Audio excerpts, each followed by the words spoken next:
Hello students. Okay, लास्टच्या लेक्चरमध्ये आपण खोलरॉश law बघितलेला होता.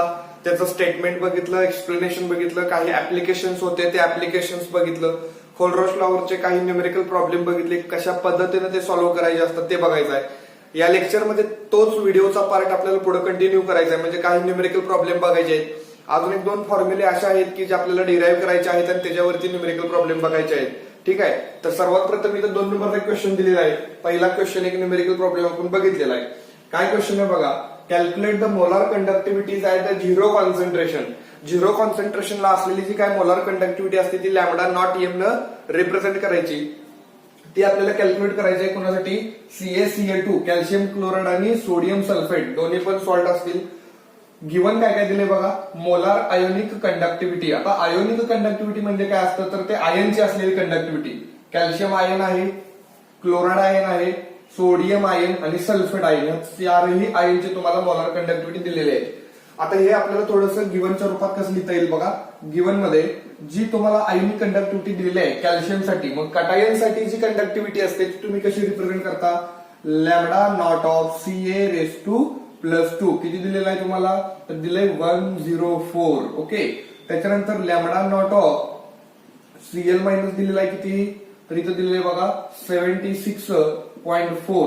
त्याच्यानंतर लॅमडा नॉट ऑफ Na+ तुम्हाला दिलेला आहे किती दिलाय बघा. Na+ दिलेला आहे 50.1 आणि लॅमडा नॉट ऑफ SO4- दिलेला आहे 159.6. या चौघांचा युनिट आहे ओहम इनवर्स, सेंटीमीटरचा स्क्वेअर, मोल इनवर्स. हे कसं रिप्रेझेंट करायचं हे आपण लास्टच्या लेक्चरला बघितलेलं आहे. आय होप ते तुम्ही परफेक्ट बघितलं असतील. हे गिवन नंतर टू फाइंड काय बघायचं आहे.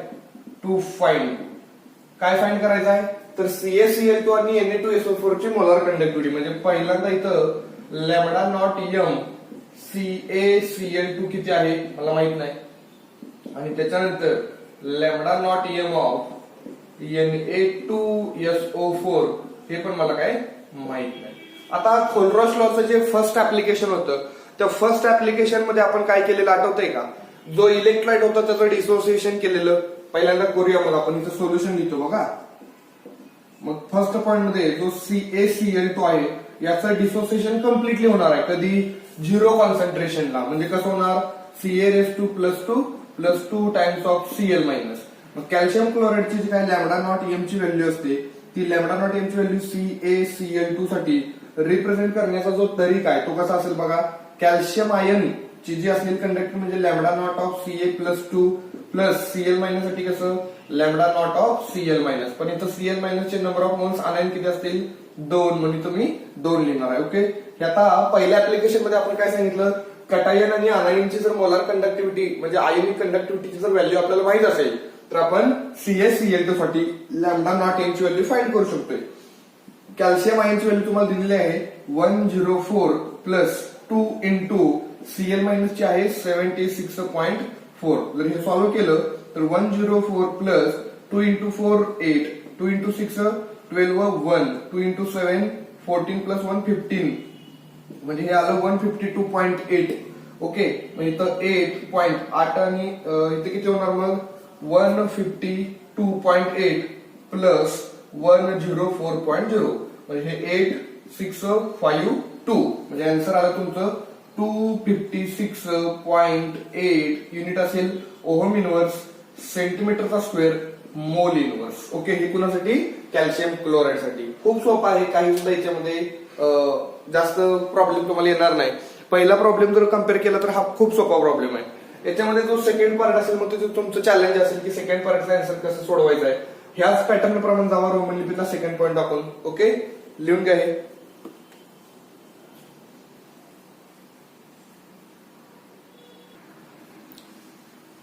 सेकंड प्रॉब्लेम तुम्हाला इथे दिसत असेल. थर्ड प्रॉब्लेम आहे बघा. पेज नंबर 95 वरती दिलेला आहे ट्राय दिस असा म्हणून तो प्रॉब्लेम दिलाय. तर आपल्याला ते सोडवायचा आहे. Calculate lambda not for CH2Cl COOH. आता ऑर्गॅनिक ऍसिड आहे. ऑर्गॅनिक ऍसिड म्हणजे वीक इलेक्ट्रोलाइट आणि वीक इलेक्ट्रोलाइट साठी जो असलेला लॅमडा नॉट असतो तो आपण खोलरॉश लॉच्या मदतीने सोडवतो. त्याच्यासाठी तुम्हाला 3 स्ट्रॉंग इलेक्ट्रोलाइट दिलेले असतील. HCl, KCl आणि CH2Cl COOK हे सॉल्ट आहे. त्याच्यामुळे हे स्ट्रॉंग इलेक्ट्रोलाइट असणार आहे. ह्या तिघांची तुम्हाला लॅम्बडा नॉटची व्हॅल्यू दिलेली असते, बरोबर आहे. ही लॅम्बडा नॉटची व्हॅल्यू ह्या तिघांची दिली आहे आणि ह्या तीनही स्ट्रॉंग इलेक्ट्रोलाइटची मदत घेऊन तुम्हाला ह्या वीक इलेक्ट्रोलाइटची तुम्हाला लॅम्बडा नॉटची व्हॅल्यू फाइंड करायची असते. पहिला जे दिले ते लिहून घेऊया आपण गिव्हनच्या रूपात. माझ्यासोबत जर लिहिलं तरी चालेल. गिव्हन मध्ये पहिला HCl साठी लॅम्बडा नॉट कसं लिहिणार, lambda not of HCl is equal to परत लॅम्बडा नॉट ऑफ KCl आणि परत काय लिहिणार मी, lambda not of CH2Cl COOK. किती दिली व्हॅल्यू सांगा.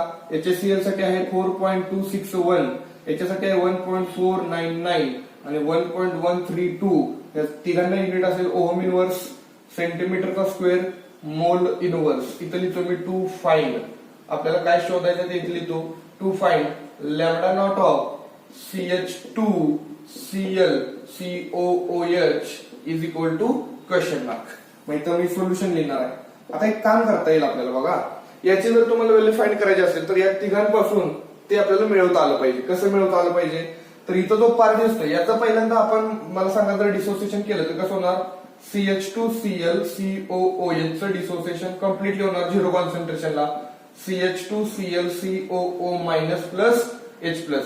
मग हा पार्ट आणि हा पार्ट या दोन्ही पार्टची ऍडिशन म्हणजे हे असणार आहे नाही. मग हा पार्ट कुठे दिसतोय तुम्हाला तर बघा इथे ह्या सॉल्ट मध्ये हा पार्ट आहे आणि H प्लस कुठे असणार आहे, तर H प्लस पहिल्या पार्ट मध्ये.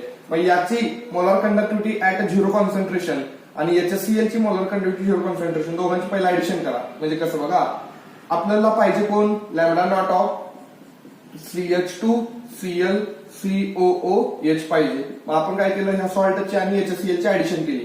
म्हणजे lambda not of CH2Cl COOK plus lambda not of HCl. आता ह्या दोघांची ऍडिशन केली तर इथं K आणि हा Cl एक्स्ट्रा दिसतोय का तुम्हाला, म्हणजे पोटॅशियम आणि क्लोरीन एक्स्ट्रा दिसतोय कारण CH2Cl COO इथं आहे आणि हा H इथं आहे. पण हा K आणि Cl एक्स्ट्रा असल्यामुळे त्याला सेपरेट करा. म्हणजे minus of lambda not of KCl असं ते केल्यानंतर आपल्याला मिळणार.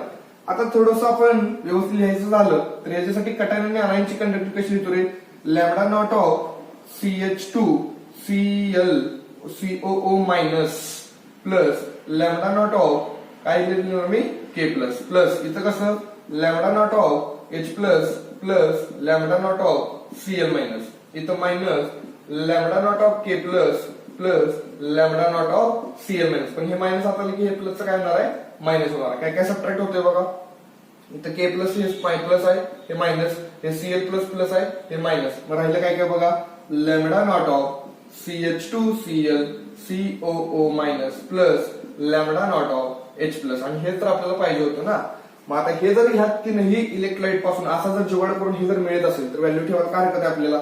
मग याची व्हॅल्यू तुम्हाला दिलेली आहे की ते 4.261 प्लस याची HCl ची व्हॅल्यू दिलेली आहे, सॉरी याची किती दिलं तुम्हाला 1.32 दिल्या 1.132 प्लस HCl ची किती दिला बघा 4.261 मायनस KCl साठी किती दिले असणार आहे 1.499. आता पहिला एक काम करूया, दोघांचं सबट्रॅक्शन करा.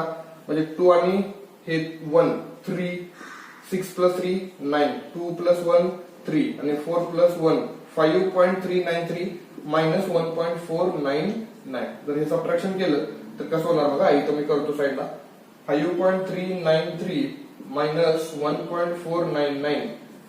13 गेले 13 गेले 4, तर इथं किती होणार 2 होणार. 8 म्हणजे 18 गेले 9, इथं 4 2 कडून 12 12 गेले 8 आणि 4 1 3 3.894 बघा 3.894 युनिट असेल ओहम इनवर्स, सेंटीमीटरचा square, mole inverse. I hope तुम्हाला समजलं असेल कसं सॉल्व्ह करायचं. तर याच्यासाठी फाइंड करण्यासाठी हा आपल्याला टेक्निक वापरावी लागणार आहे. 3 स्ट्रॉंग इलेक्ट्रोलाइटची मदत घ्यायची लागते आपल्याला. ओके, सॉल्व्ह करा.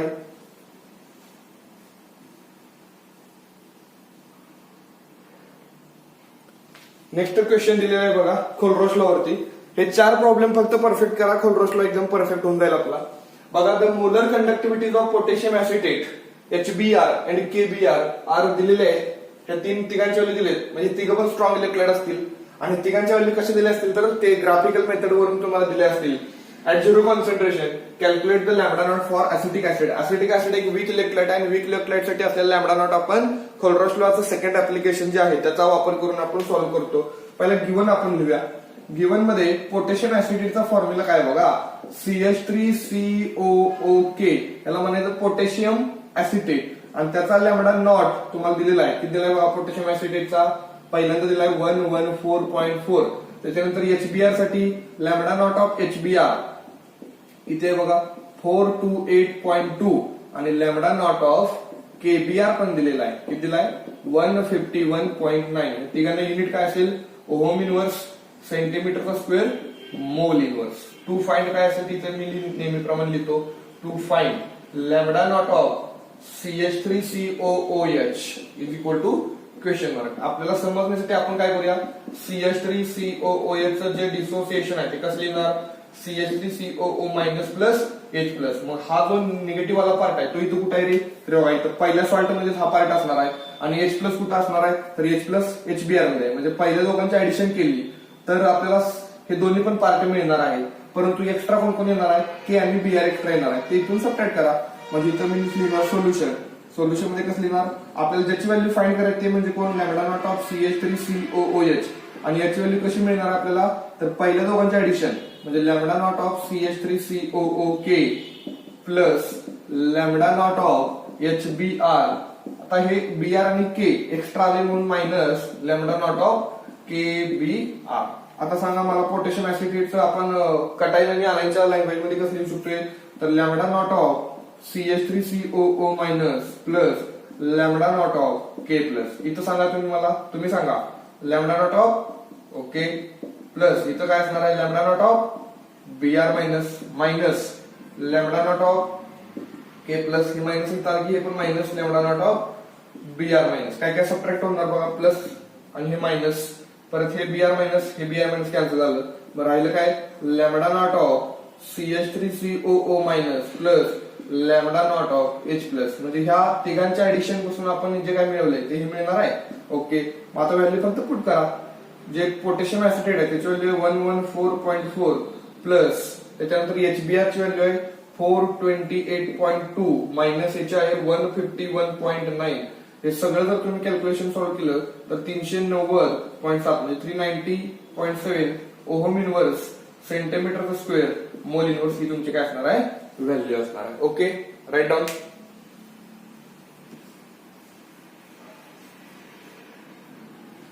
ओके खोल्ड्रोस लॉ फिनिश झालेला आहे. नेक्स्ट हेडिंग काय बघा? मोलार कंडक्टिव्हिटी की जे आपण लॅम्बडा रिप्रेझेंट करतो and degree of dissociation of weak electrolyte. आता दोघांच्या मध्ये काय रिलेशन आहे त्याचा एक फॉर्म्युला आहे तो फक्त आपल्याला डिराईव्ह करायचा आहे. पण आतापर्यंत आपण जे काही केमिस्ट्री शिकलेलो आहे त्याच्यामध्ये तुम्हाला एवढं तर समजलं असेल की जर डिग्री ऑफ डिसोसिएशन जर जास्त असेल कोणासाठी? वीक इलेक्ट्रोलाइट साठी. तर त्याचा अर्थ पहिला समजून घेऊया. बघा एक वीक इलेक्ट्रोलाइट जर घेतला आपण कोण? CH3COOH आणि याचं डिसोसिएशन पहिल्यांदा पार्शियल होणार कसं? CH3COO मायनस प्लस काय? H plus. ओके हे 1 मोल असेल तर हे 0 असणार आहे आणि हे 0 असणार आहे. जर डिग्री ऑफ डिसोसिएशन तुम्हाला माहित असेल तर डिग्री ऑफ डिसोसिएशन काय सांगते? जर 1 मोल इलेक्ट्रोलाइट इनिशियली प्रेझेंट असेल तर त्याच्यातील किती मोल्स डिसोसिएट झालेले आहेत. सपोज मी इथे लिहिलं 0.2 मोल डिसोसिएट झाले आणि इथं पण 0.2 मोल डिसोसिएट झाले तर इथे शिल्लक किती राहिले असतील? 0.8 मोल शिल्लक राहिले असतील. मग इथं जो अल्फा असणार आहे तो अल्फा 0.2 मोल असणार आहे बरोबर. मग इथं असलेली जी काय मोलार कंडक्टिव्हिटी आहे ती मोलार कंडक्टिव्हिटी ह्या 0.2 ह्या 0.2 मोल मुळे असणार आहे. ओके बर ही जी मोलार कंडक्टिव्हिटी आहे त्याची व्हॅल्यू वाढत जाते का? जाते की. कधी जर इथं असलेल्या आयनची संख्या वाढत गेली म्हणजे अल्फा समजा अल्फा जर असा झाला 0.4 मोल झाला. काय झाला? 0.4 मोल. तरी किती होणार? 0.4 हे पण 0.4 आणि शिल्लक किती राहिले? 0.6. मग अल्फा वाढत चाललाय. अल्फा कधी वाढत जातो? डायल्युशन सोबत डिग्री ऑफ डिसोसिएशन वाढत जाते आणि अल्फा जर वाढत गेला तर इथं असलेल्या आयनची संख्या जास्त बघायला मिळते की ज्याच्यामुळे मोलार कंडक्टिव्हिटीची व्हॅल्यू वाढत जाते. आणि इथे लिहिणार मी ऍट इनफायनाइट डायल्युशन. बघा आता ऍट इनफायनाइट डायल्युशन हे काय लिहायची गरज नाही. माझ्यासोबत तुम्ही हे पहिलं पॉईंट लिहू शकताय. काय? At infinite dilution the degree of dissociation of weak electrolyte is 100% किंवा is equal to 1. That is alpha is equal to किती असणार आहे? 1 असणार आहे. आता अल्फा 1 म्हणजे हेन्स म्हणून वीक इलेक्ट्रोलाइट डिसोसिएट कम्प्लिटली. आणि आपण असं कन्सिडर करायचं की जो वीक इलेक्ट्रोलाइट आहे तो कम्प्लिटली डिसोसिएट झालेला आहे. ओके, याच्या नोट्स पाठवणार आहे तुम्हाला मी.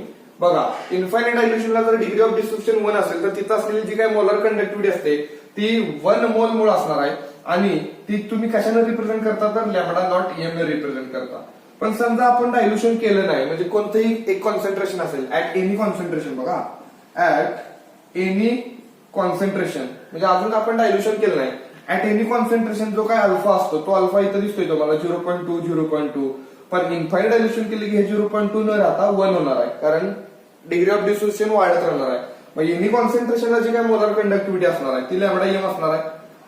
ती आपण लॅम्बडा एम ची व्हॅल्यू असणार आहे. आता मला सांगा, जी काय मोलर कंडक्टिव्हिटीची व्हॅल्यू आहे ती ह्या अल्फावरती डिपेंड आहे का? आहे की.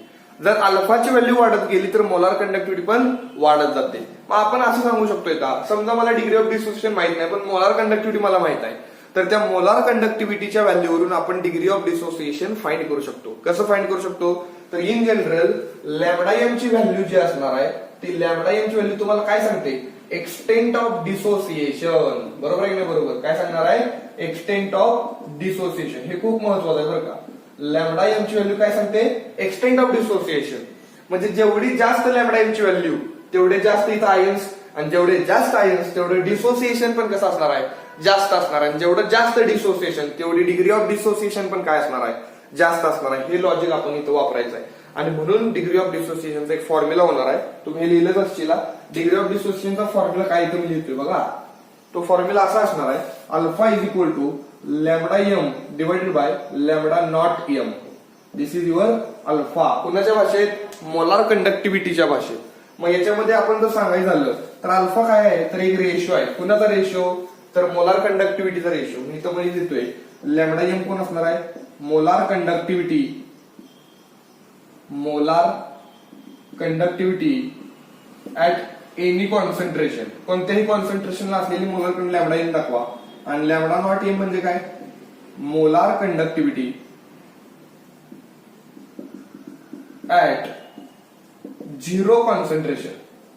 आता झिरो कॉन्सन्ट्रेशनला मोलार कंडक्टिव्हिटीची जी व्हॅल्यू असते ती हायएस्ट व्हॅल्यू असते. आणि ती हायएस्ट व्हॅल्यू काय कन्सिडर करून सांगायची असते तर त्या झिरो कॉन्सन्ट्रेशनला जो डिसोसिएशन झाला असेल ते कम्प्लिटली डिसोसिएशन झालं असेल, मग इनिशियल मोल्सची संख्या दाखवणार आहे ना तुम्हाला. त्यामुळे फॉर्म्युला काय असणार आहे, alpha is equal to lambda M upon lambda not M. Okay, याच्या नोट्स मी तुम्हाला सेंड करतो. याच्यावरती एक न्यूमेरिकल प्रॉब्लेम आहे, ते आपल्याला बघावं लागेल. पहिलं हे लिहून घ्या.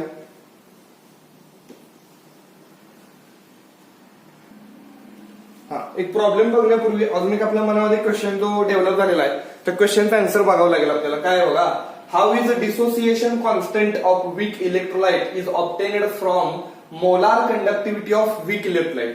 आता जो डिसोसिएशन कॉन्स्टंट असतो तो आयदर आपण के न रिप्रेझेंट करतो. जर तो डिसोसिएशन कॉन्स्टंट ऍसिडचा असेल तर तुम्ही कशानं रिप्रेझेंट करता, के न. आणि बेससाठी असेल तर ओके केबी न. मग हा जो डिसोसिएशन कॉन्स्टंट आहे तो मोलार कंडक्टिव्हिटीच्या व्हॅल्यूवरून तुम्हाला फाइंड करता येतोय का ते आपल्याला बघायचंय. मला एक गोष्ट सांगा, ऍट एनी कॉन्सन्ट्रेशन जी काय मोलार कंडक्टिव्हिटी असेल ती लॅम्बडा एम ची व्हॅल्यू असणार आहे. म्हणजे मोलार कंडक्टिव्हिटी कशाने रिप्रेझेंट करायची, लॅम्बडा एम न. अँड ऍट झिरो कॉन्सन्ट्रेशनला असलेली जी काय मोलार कंडक्टिव्हिटी आहे ती लॅम्बडा नॉट एम न रिप्रेझेंट करायची.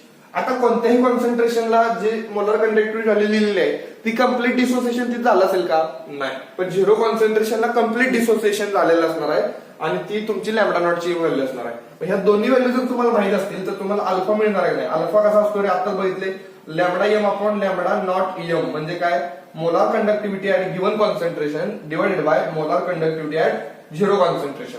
आणि एकदा का तुम्हाला अल्फा मिळाला तर हा डिसोसिएशन कॉन्स्टंट पण फाइंड करता येईल. कसं तर आपल्याकडे एक ऑस्टोमॅटिक डायल्युशन लॉ आहे. ऑस्टोमॅटिक डायल्युशन काय सांगतोय, K is equal to C alpha square divided by 1 minus alpha. मी इथं अल्फाची जी व्हॅल्यू आहे ती इथं पुट करा, तुम्हाला काय मिळणार आहे, डिसोसिएशन कॉन्स्टंट मिळणार आहे. ओके, आपण जरा हे सॉल्व्ह करूया व्यवस्थित. बघा, याच्या नोट्स मी तुम्हाला सेंड करणार आहे, डोंट वरी. आता आपल्याकडे डिसोसिएशन कॉन्स्टंटचं एक्सप्रेशन कसं आहे, ऑस्टोमॅटिक डायल्युशन लॉ. तर बघा, C alpha square divided by 1 minus alpha. अल्फाची व्हॅल्यू इथं पुट केली तर K is equal to C in bracket अल्फाचा स्क्वेअर म्हणजे काय असणार आहे, lambda M upon lambda not M चा काय होणार इथं square divided by 1 minus lambda M upon lambda not M is equal to, जर फॉलो करा हे सी इंटू लॅमडा एम चा इथं square divided by lambda not M चा पण स्क्वेअर परत डिवाइडेड बाय, हे जर क्रॉस मल्टिप्लाय केलं तर lambda not M minus lambda M divided by lambda not M. Okay, हे स्क्वेअर आहे. आता एक काम करा, हे जर इकडे आलं तर रिव्हर्स होणार आहे. म्हणजे कसं करता येईल आपल्याला बघा. पहिल्यांदा हे लिहितो मी सी इंटू लॅमडा एम चा square divided by lambda not M चा स्क्वेअर इंटू करूया, हे वरती आलं lambda not M divided by lambda not M minus lambda M. हे फक्त काय केलं मी असं रिव्हर्स केलेलं आहे. तर हा लॅमडा नॉट एम आणि इथला एक लॅमडा नॉट एम कॅन्सल झाला. ओके, म्हणजे काय राहिलं ते लिहून घ्या सी इंटू लॅमडा एम चा स्क्वेअर डिवाइडेड बाय इथे एक लॅमडा एम राहिला असेल तो लॅमडा नॉट एम वर का इन ब्रॅकेट मध्ये इथे काय राहिलं असेल lambda not M minus lambda M. This is your K. म्हणजे काय असणार आहे डिसोसिएशन कॉन्स्टंट. काय फॉर्म्युला व्यवस्थित बघा सी इंटू लॅमडा एम चा square divided by lambda not M in bracket lambda not M minus lambda M. याच्यावरती थोडंसं न्यूमेरिकल प्रॉब्लेम आहेत. एक न्यूमेरिकल प्रॉब्लेम बघूया. म्हणजे आपले दोन फॉर्म्युले जे आतापर्यंत आपण मिळेल. कुठला पहिला म्हणजे alpha is equal to lambda M upon lambda not M, म्हणजे हा एक फॉर्म्युला. आणि दुसरा आपला के इज इक्वल टू काय तर लॅमडा एम चा square into C divided by lambda not M in bracket lambda not M minus lambda M. हे दोन फॉर्म्युले महत्वाचे आहेत आणि याच्यावरती एक न्यूमेरिकल प्रॉब्लेम पहिल्यांदा आपण बघूया. हे लिहून घ्या. हा एक क्वेश्चन दिलेला आहे बघा. आतापर्यंत आपण जे दोन फॉर्म्युले बघितले त्या दोन फॉर्म्युल्यावरती क्वेश्चन आहे.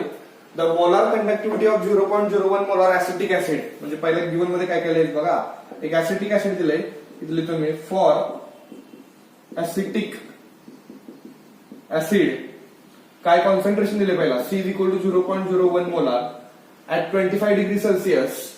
काय दिलंय मोलार कंडक्टिव्हिटी दिल्या, म्हणजे लॅमडा एम दिलाय बरं का 16.5 ohm inverse centimetre square mole inverse. आणि ही जी काय लॅमडा एमची व्हॅल्यू आहे ती 0.01 मोलार कॉन्सन्ट्रेशन असताना आहे. म्हणजे कोणत्याही कॉन्सन्ट्रेशनची व्हॅल्यू दिलेली आहे.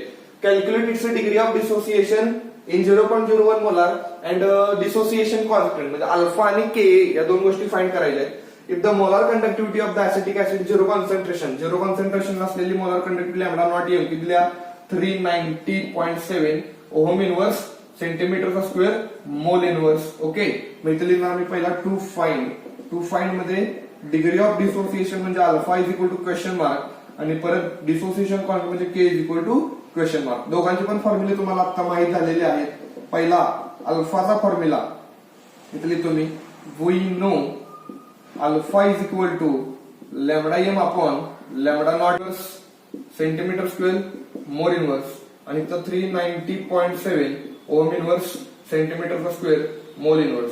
हे तुम्ही लॉग टेबलने कॅल्क्युलेशन करायचं. नाही जर जमलं तर मला विचारा, पण हे लॉग टेबलने कॅल्क्युलेशन करून याचा आन्सर येते 0.0425. किती येते बघा 0.0425. दिस इज युअर अल्फा. आता परत डिसोसिएशन कॉन्स्टंट म्हणजे के फाइंड करायचा आहे. तर केचं एक्सप्रेशन आताच आपण बघितलं काय लॅमडा नॉट एम किंवा फॉर्म्युला काय होता आपला आता लॅमडा नॉट नाही लॅमडा इथं lambda square C divided by lambda not M in bracket lambda not M minus lambda M असा फॉर्म्युला होता का आपला.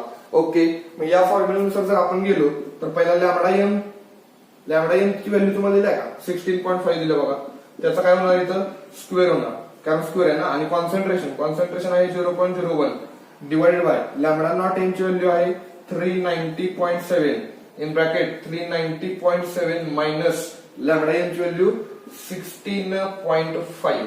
याचं जर तुम्ही कॅल्क्युलेशन सॉल्व्ह केलं तर ते उत्तर येणार आहे 1.8 इंटू 10⁻⁵. आणि ऍसिटिक ऍसिडचा डिसोसिएशन कॉन्स्टंट आपण आयनिक इक्विव्हॅलेंट बघितलंय हा एवढा देतो. हे सुद्धा तुम्ही लॉग टेबलचे कॅल्क्युलेशन करायचं. पहिला काय करा सांगतो 16.5 चा स्क्वेअर करा लॉगनच करा इंटू 0.01 करा. परत ह्या दोघांची सबट्रॅक्शन आणि दोघांचं मल्टिप्लिकेशन ते सगळं लॉग टेबलचं कॅल्क्युलेशन आहे ते तुम्हाला करावं लागेल. ठीक आहे. तर आजच्या या लेक्चरमध्ये आपण काय काय बघितलं बघा. सुरुवातीला खोलरॉस लॉचे काही न्यूमेरिकल प्रॉब्लेम बघितले. परत डिग्री ऑफ डिसोसिएशन आणि मोलार कंडक्टिव्हिटी काय रिलेशन असतं रे. मोलार कंडक्टिव्हिटी व्हॅल्यू तुम्हाला काय सांगणार आहे एक्सटेंट ऑफ डिसोसिएशन. जेवढी जास्त मोलार कंडक्टिव्हिटी तेवढं एक्सटेंट ऑफ डिसोसिएशन जास्त असणार आहे. त्याच्यानंतर आपण एक फॉर्म्युला मिळवला, alpha is equal to lambda M upon lambda not M. परत अल्फाची व्हॅल्यू एकदा मिळाली तर आपल्याला डिसोसिएशन कॉन्स्टंट पण कॅल्क्युलेट करता येऊ शकतो. त्याच्यासाठी इक्वेशन कुणाचं वापरलं, ऑस्टोल्ड डायल्युशन लॉचं, K is equal to C alpha square upon 1 minus alpha. आणि मग तिथं आपण त्याची व्हॅल्यू ठेवली, कोणाची, अल्फाची, आणि मग तुमचा हा के आला. बरोबर आहे ना? बरोबर. ओके, तर या लेक्चरमध्ये जे काय झालेलं आहे त्याच्या नोट्स मी सेंड करतो. हे सगळं रिवाइज करा तुम्ही. थँक्यू.